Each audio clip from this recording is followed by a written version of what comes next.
The establishment of the State of Israel in 1948 was achieved through the ruthless and well-planned ethnic cleansing of 750,000 Palestinians.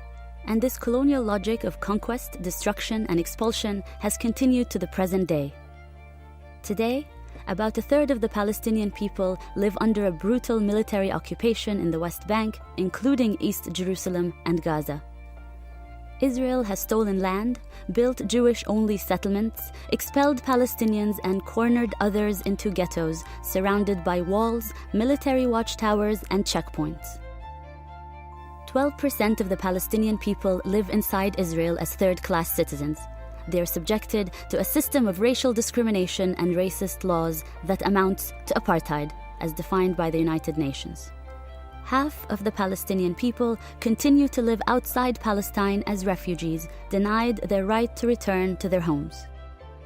In 2014, Israel carried out one of its bloodiest ever massacres of Palestinians in the besieged Gaza Strip. More than 2,000 people were killed, a quarter of them children. Israel is only able to maintain its regime of oppression because of the support of international governments and corporations. When those in power refuse to act to stop this injustice, we need a global citizens' response to stand alongside Palestinians in their struggle for freedom, justice, and equality. In 2005, Palestinian civil society came together to issue its call for boycott, divestment, and sanctions.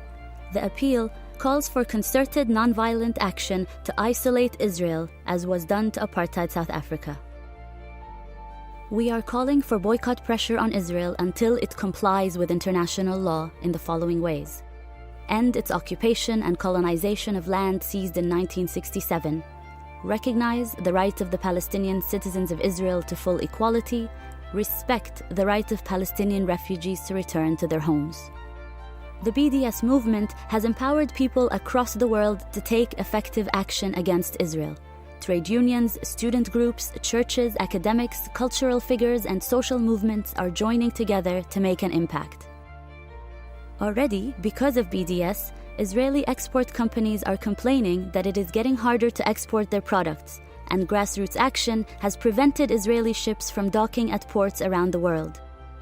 Major Israeli exporter SodaStream, targeted by our campaign, has announced plans to close a factory it operates in an illegal Israeli settlement.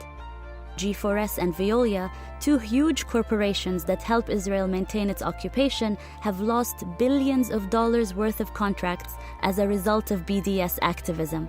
Both companies are now talking about ending their role in Israel's crimes. Some European governments are now taking action against aspects of Israel's occupation, and several U.S. academic associations have endorsed a comprehensive academic boycott of Israeli universities. And many prominent musicians and artists support the cultural boycott of Israel, refusing to perform there.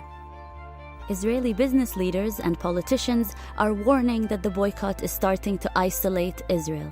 In fact, the government is so worried about the strategic threat that BDS poses to their regime of oppression that it's using its enormous resources to undermine the movement. There's a real fear within Israel that it is fast becoming the pariah state that South Africa once was.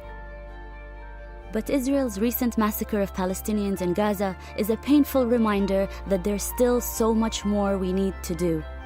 With your support, we can develop even more hard-hitting BDS campaigns and get the word about Palestinian rights out to a wider audience. So please, consider making a donation to the Palestinian BDS National Committee, the largest Palestinian coalition that leads the global movement. It will be a real contribution to the Palestinian struggle for freedom, justice, and equality.